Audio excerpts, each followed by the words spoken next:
Nous retournons dans Zacharie. On avait fait une toute petite incise avec AG pour que ça corresponde bien à l'épisode historique qui lui correspond. Et maintenant, on retourne dans nos visions de Zacharie. On avait eu, souvenez-vous, les 8 premières visions inaugurales. On va arriver dans les chapitres 7 et 8 qui sont des oracles de transition, des charnières entre les premières visions inaugurales et puis ce qu'on aura après des visions apocalyptiques, les derniers chapitres. On va commencer par un cas pratique. On va consulter le prophète parce qu'on a une question. Est-ce qu'on doit encore jeûner le 5e mois ? C'était le délégué de Bethel qui était venu consulter le Seigneur. Alors, ces histoires de jeûne dans le contexte d'Esdras-Néhémie, elles veulent dire quelque chose de très particulier. C'est depuis l'exil, les Juifs avaient institué plusieurs jeûnes commémoratifs. Vous aviez 4 jeûnes au total qui commémoraient les étapes successives de la chute de Jérusalem. Le premier, c'était le 10e mois, c'était pour se souvenir du début du siège de Jérusalem. Et puis ensuite, deuxième jeûne, tous les 4e mois, le mois de Tamoul, il y avait un jeûne pour commémorer la prise des murailles de Jérusalem par Nabuchodonosor. Les murailles, on les reconstruira à la fin, ce sera dans le livre de Néhémie. Ensuite, il y avait un autre jeûne, c'était le jeûne du 5e mois, le mois d'Av, où cette fois-ci on commémorait la destruction du temple. Sauf que maintenant ce temple, on l'a reconstruit, c'était avec Zorobabel. Et puis il y avait un 4e et dernier jeûne, le jeûne du 7e mois pour se souvenir de l'assassinat après la prise de Jérusalem du gouverneur Guédélia, parce qu'en fait c'était cet assassinat politique qui avait définitivement achevé la communauté sur place. Guédalia, souvenez-vous, c'était le gouverneur qui avait été mis en place par les Babyloniens après la chute. Nabuchodonosor n'avait pas tout détruit, il avait laissé des personnes sur place, il avait même mis un gouverneur. Et voilà que le parti extrémiste était venu et l'avait tué. En tout cas, vous aviez 4 jeûnes qui rythmaient l'année en faisant mémoire du désastre. C'était ça maintenant la principale liturgie du peuple juif en exil. C'était une liturgie qui était marquée par la pénitence, le jeûne. Ça vous montre aussi quelque chose de l'ambiance psychologique et de ce traumatisme que l'on cultivait de manière liturgique et qui a fini par imprégner les consciences de ce peuple qui revenait d'exil. Sauf que là, ils sont revenus et ils ont reconstruit le temple. Alors on fait quoi ? C'est pour ça que j'étais un petit peu long. C'est parce que maintenant, vous pourrez comprendre la réponse que va donner le prophète Zacharie. Cette réponse viendra à la fin du chapitre 8, parce qu'en fait, au début du chapitre 7, Zacharie en profitera pour faire une petite catéchèse sur ce que c'est que le véritable jeûne. Puis vous aurez aussi une série de 10 oracles prophétiques qui généralement commenceront par « Ainsi parle le Seigneur », mais pas tout le temps. Vous essayez de compter, normalement, il y a 10 promesses qui vont être faites. Ok ? Zacharie 7 et 8.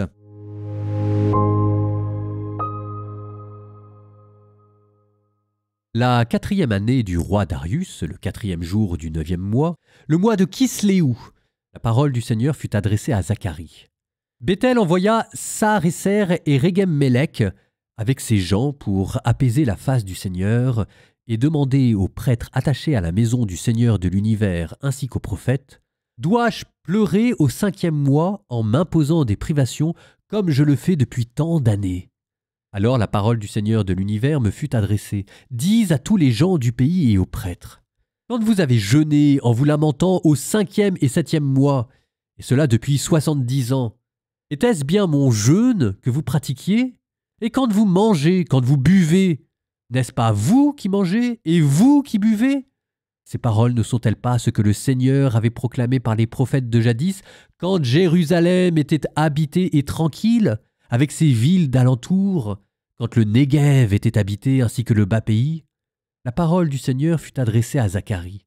Ainsi parlait le Seigneur de l'univers. Il disait « Rendez une justice vraie, que chacun ait pour son frère amour et tendresse, la veuve et l'orphelin, l'étranger et le pauvre, ne les opprimez pas, que personne de vous ne médite en son cœur du mal contre son frère. » Mais ils ont refusé de prêter attention. Ils ont présenté des nuques rebelles. Ils se sont bouchés les oreilles pour ne pas entendre. Ils ont rendu leur cœur aussi dur qu'un diamant pour ne pas écouter l'instruction et les paroles que le Seigneur de l'univers leur avait adressées en son esprit par les prophètes de jadis. Grande fut alors l'irritation du Seigneur de l'univers. Tout comme j'ai lancé des appels qu'ils n'ont pas écoutés, ainsi lanceront-ils des appels que je n'écouterai pas, dit le Seigneur de l'univers.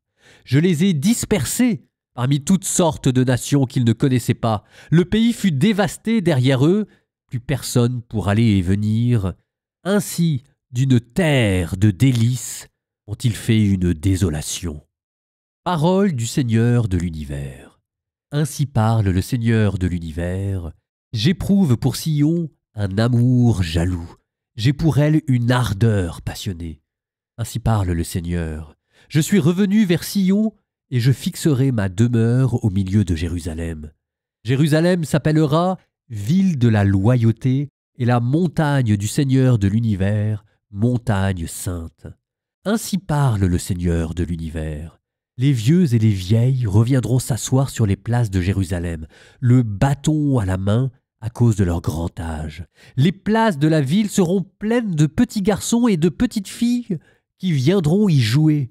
Ainsi parle le Seigneur de l'univers. Si tout cela paraît une merveille aux yeux des survivants de ce temps-là, ce sera aussi une merveille à mes yeux, oracle du Seigneur de l'univers. Ainsi parle le Seigneur de l'univers. Voici que je sauve mon peuple, en le ramenant du pays de l'Orient et du pays de l'Occident. Je les ferai venir pour qu'ils demeurent au milieu de Jérusalem.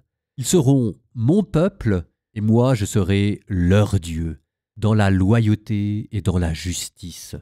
Ainsi parle le Seigneur de l'univers. Que vos mains se fortifient, vous qui entendez en ces jours ces paroles sorties de la bouche des prophètes, le jour où furent posées les fondations de la maison du Seigneur pour rebâtir son temple. Car avant ces jours-ci, il n'y avait pas de profit pour les hommes, pas de profit pour les bêtes. On ne pouvait aller et venir en paix à cause de l'adversaire. J'avais dressé tous les hommes les uns contre les autres. Mais maintenant, moi, je n'agis plus comme au jour passé pour le reste de ce peuple, oracle du Seigneur de l'univers. Oui, il y aura une semence de paix. La vigne donnera son fruit, la terre donnera son produit, le ciel donnera sa rosée. J'accorderai tout cela en partage au reste de ce peuple. Comme vous étiez une malédiction parmi les nations, maison de Juda et maison d'Israël, ainsi je vous sauverai, et vous serez une bénédiction. Ne craignez pas, et que vos mains se fortifient. Car ainsi parle le Seigneur de l'univers. Comme j'avais résolu de vous faire du mal, parce que vos pères m'avaient irrité, et je n'ai pas fléchi, déclare le Seigneur de l'univers, ainsi, en ces jours, je me suis ravisé, et j'ai résolu de faire du bien à Jérusalem et à la maison de Juda. Ne craignez pas. Voici les paroles que vous mettrez en pratique. Chacun dira la vérité à son prochain. Au tribunal, vous rendrez des jugements de paix dans la vérité. Ne méditez pas en votre cœur du mal contre votre prochain. N'aimez pas le faux serment, car tout cela je le hais, oracle du Seigneur. La parole du Seigneur de l'univers me fut adressée. Ainsi parle le Seigneur de l'univers. Le jeûne du 4e mois, le jeûne du 5e, du 7e et du 10e mois deviendront pour la maison de Juda allégresse, réjouissance et belle fête. Aimez la vérité et la paix. Ainsi parle le Seigneur de l'univers. Voici que, de nouveau, des peuples afflueront, des habitants de nombreuses villes. Les habitants d'une ville iront dans une autre ville et diront « Allons apaiser la face du Seigneur, allons chercher le Seigneur de l'univers. Quant à moi, j'y vais. » Des peuples nombreux et des nations puissantes viendront à Jérusalem chercher le Seigneur de l'univers et apaiser sa face. Ainsi parle le Seigneur de l'univers. En ces jours-là, 10 hommes de toute langue et de toute nation saisiront un juif par son vêtement et lui diront « Nous voulons aller avec vous, car nous avons appris que Dieu est avec vous. »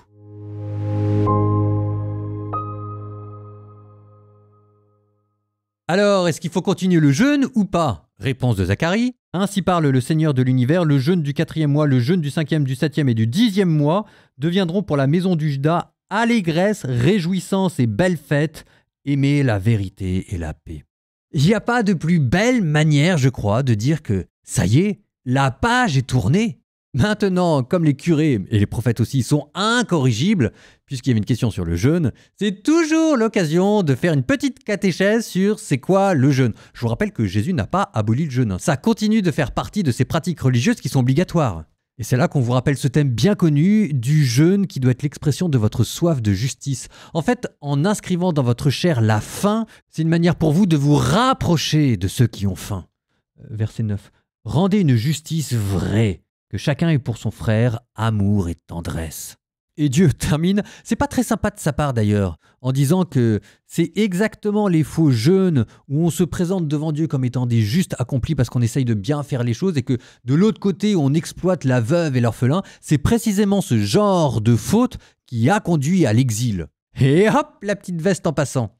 Bon, alors maintenant si je prends un tout petit peu de recul, regardez où on en est dans le livre de Zacharie. On a commencé par des visions nocturnes. Alors au centre de ces visions, il y avait les deux témoins fidèles que Dieu allait soutenir. N'empêche que à côté, c'était encadré par Dieu qui restait vigilant et qui disait qu'il fallait enlever le mal du pays. Là, on reprend cette question sous le thème du jeûne. Sauf que maintenant, petite transition, après avoir rappelé au peuple l'exigence éthique, cette fois-ci, la place est prête pour d'autres visions plus motivantes. Et ça, c'était la suite de l'épisode d'aujourd'hui, ce chapitre 10 avec les 10 visions, les 10 oracles que vous avez entendus. Il y avait la promesse que Dieu allait revenir, la promesse qu'ensuite il y aurait une paix et une vie ordinaire qui allait être restaurée, c'est la ville qui allait revivre. Ensuite, on vous a dit qu'il y avait un rassemblement du peuple dispersé, c'est l'exil qui va se renverser.